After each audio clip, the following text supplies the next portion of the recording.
that I think our chief guest was also speaking about. The highest gap is here. I think government direction is we are almost equal to Japan or South Korea. So if you look at the private sector role or the private government partnership that is happening in India today, we are also somewhere there. But I think we are lacking hugely in the R&D investments. And that is where I think both industry and academics will have to play a big role. There are investments that government is making, but we'll have to utilize them to the extent. And we have to put our foot forward.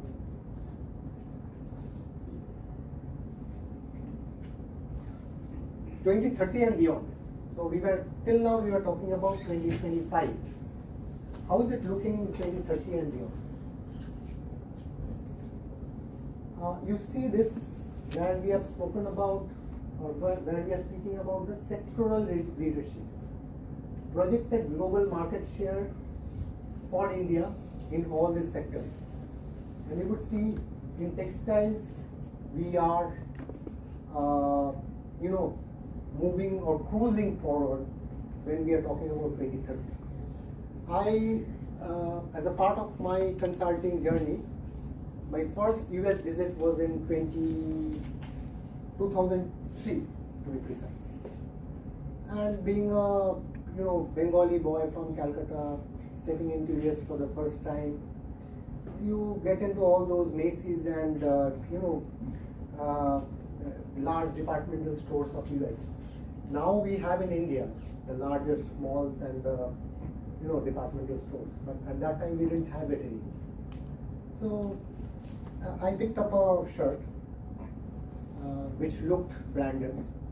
I am not naming the brand, but it looked branded, and I picked up the shirt.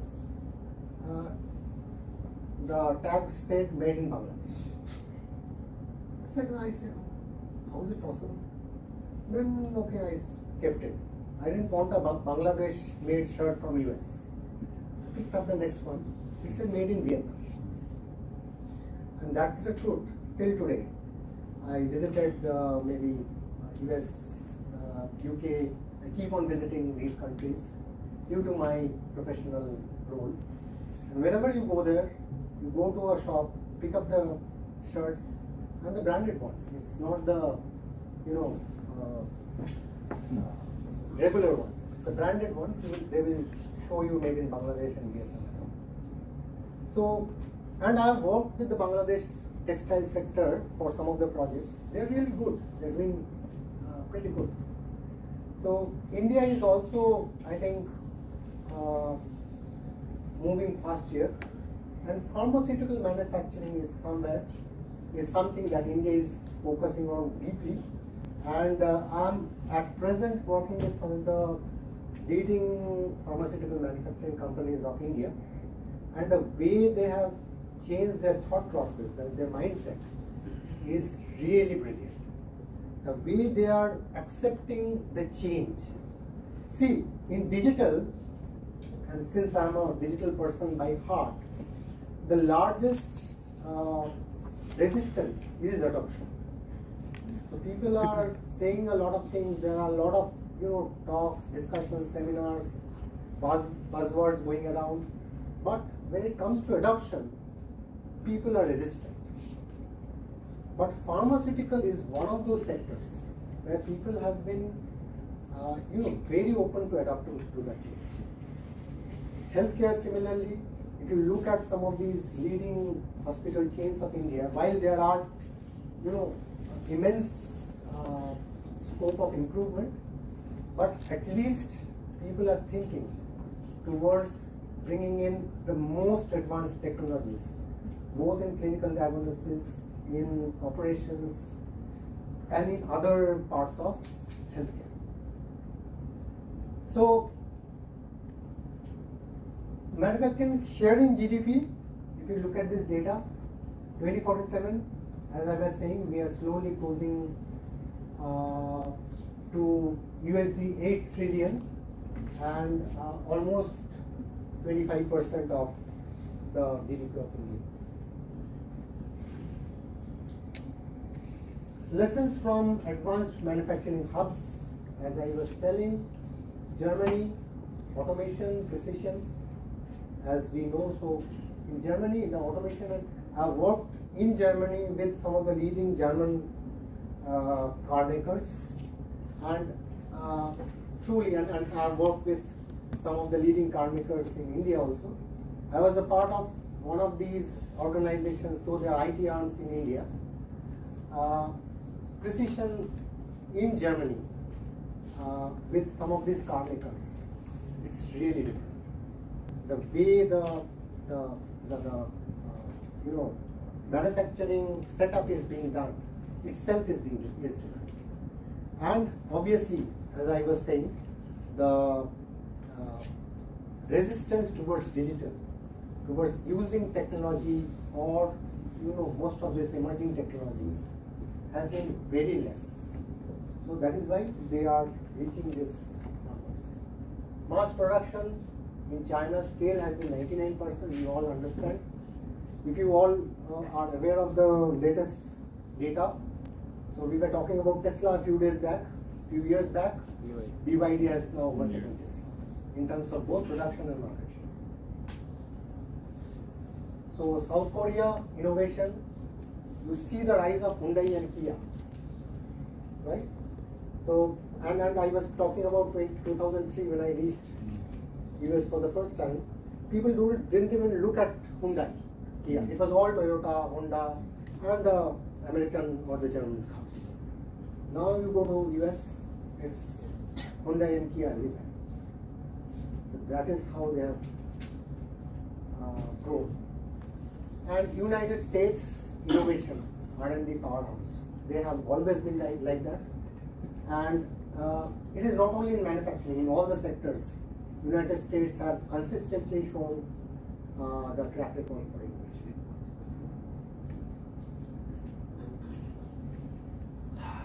This is an important point, and not because I am a digital person, but this is for sure.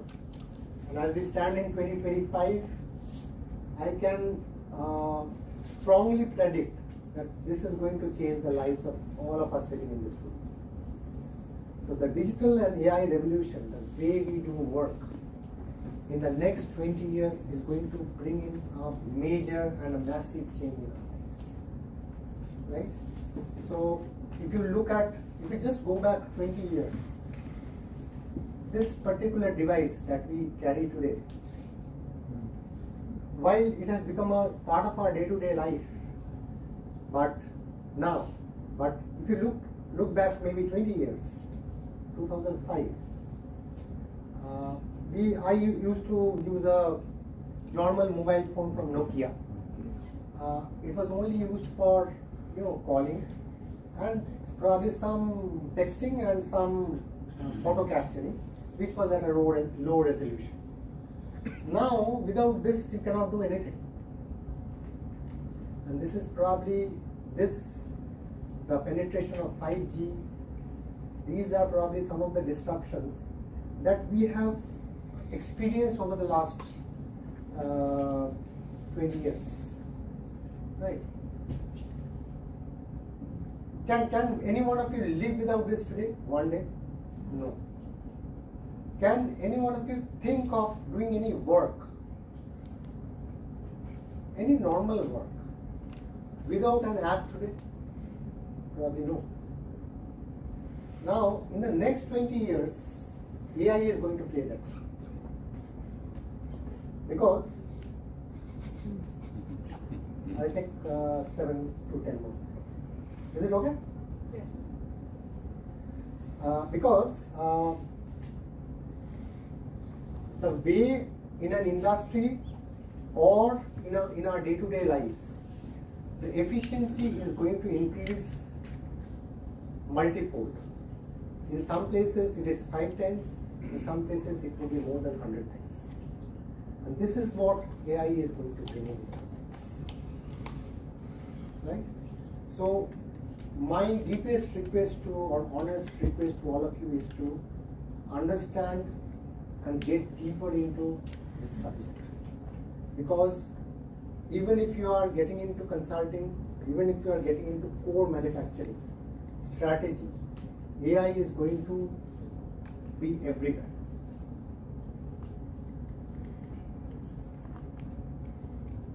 Case studies, I think, while I was talking about digital artificial intelligence, there is also a subject which is known as intelligent automation, which is a combination of all of these, right? Some of us term it differently, but intelligent automation is the most commonly used term. And robotics, AI/ML, AR/VR, IoT, and all these are, components of intelligent automation. And if you see the key technologies that will drive the change in the coming years and the kind of productivity gains that we are going to get from it in the coming years, the numbers are showing how we will be affected. And this is the opportunity for us. Now, if you look at or think in a way, where am I going to work as an employee, as an entrepreneur, or whatever you see yourself in the next 10 years,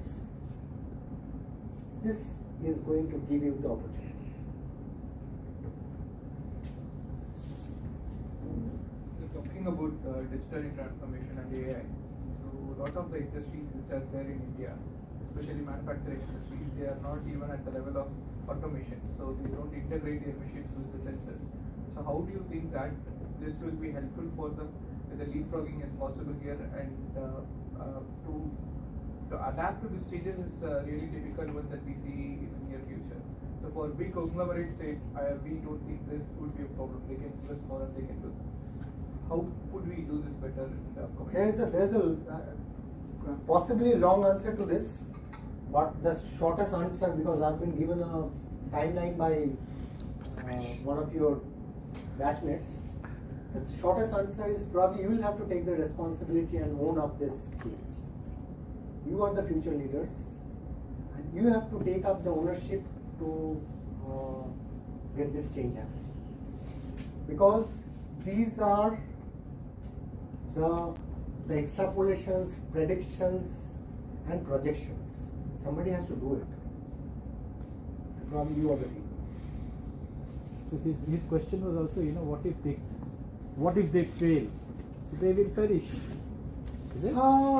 I don't think there is any chance of failure here, because if you look at our experience of the last 10 years and the way the graph has moved up, there is very less scope of failure, and the data also says that there has been very less failures.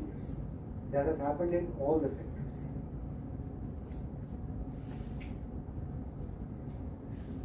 This is another important point. I'll not go into that. The next part is all about ESG. I think Anurag has covered that.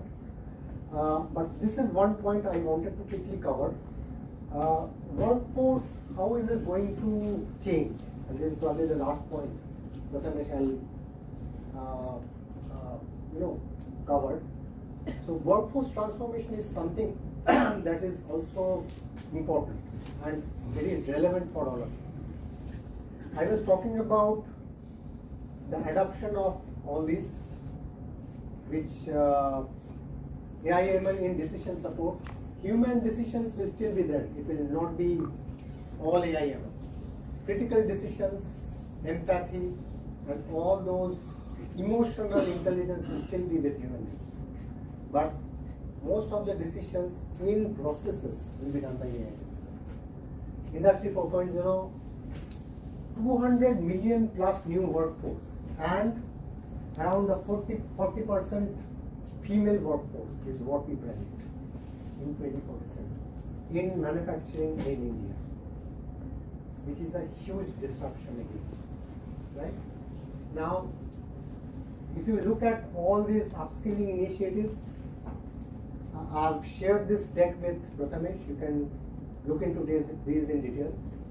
It's like if you look at all these skill demand shifts, this is very important because this will guide you towards understanding what you need to learn and to be ready for the industry. Right? So please go through this. And how do you get into leadership? This was workforce transformation, this is leadership in future manufacturing. And if you look at this again, I think digital literacy, data analytics, sustainability expertise, innovation mindset, cross-cultural sensitivity, and change management. All these are important. And I'll just come back to you. And one more thing that I want to tell all of you. Just Google after this session.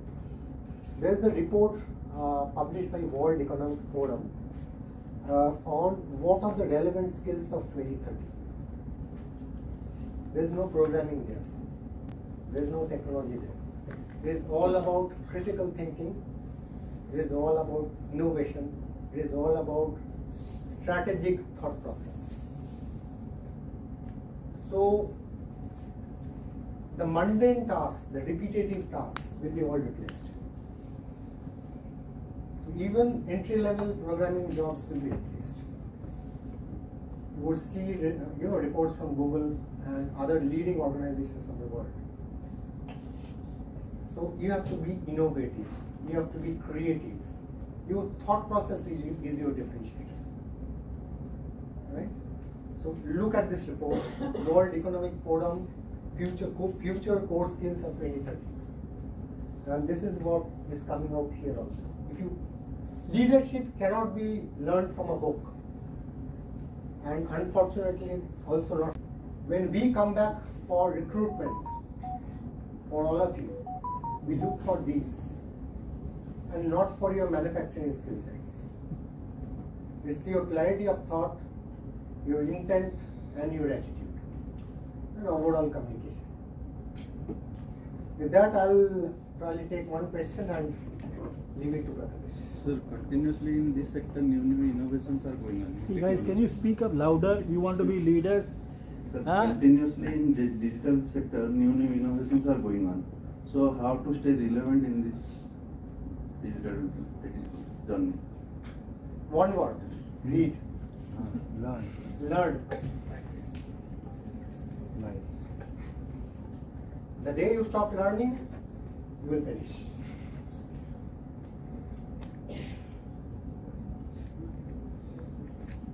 See, in our childhood, people used to say, थोड़ा बहुत पढ़ाई कर लो, college करके फिर life set है. नहीं, अभी वो नहीं होगा. अभी नहीं है. अभी नहीं होगा.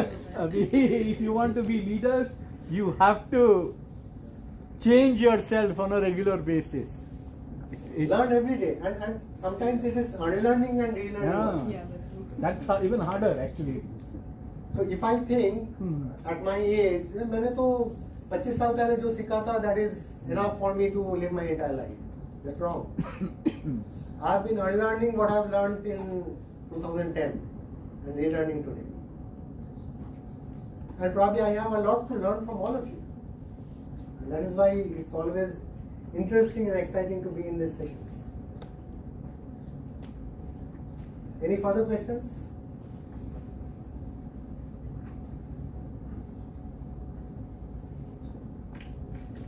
Was I too boring, or there are no questions?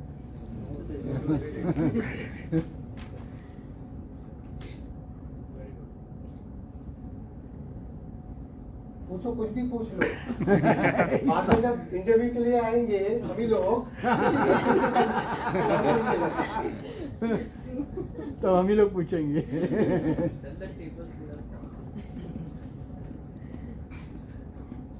Very nice, very insightful.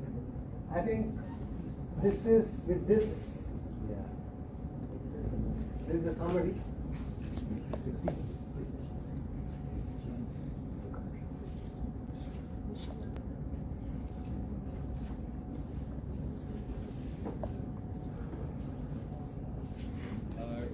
I have one question. Please. Do you find Make in India, what government has taken initiative in 2014, is on the right track what things you have mentioned in terms of digitization and everything, how you are looking into that Make in India part? I'm being recorded. Should I make a comment on this? Let's take it offline. So, while we are, where can we fail? We are all talking about this is the bright spot, and it's like we are flying to Jupiter. Where can we fail? Where can we go wrong? And what we should be careful about? I think we all, if you go to, and especially Calcutta, you would see these pockets, and I'll just, take some time out, and we can close this PPT if you want. In Calcutta, you will see these pockets, people sitting, talking here and there, and all discussing, ये देश का कुछ नहीं होगा, this government is useless, ये आदमी कुछ नहीं करता, ये अपने पॉकेट में पैसा डालता है. The change starts from you. So if I am saying something, I am preaching something, it starts from me. वो जो लोग बैठ के वहाँ पे गप्पे मार रहा है, वो अगर उठ के कोई काम करता तो देश का भला हो गया होगा. So to answer your question, let's try that. We all are individual change makers, and I want to be recorded for this. I know.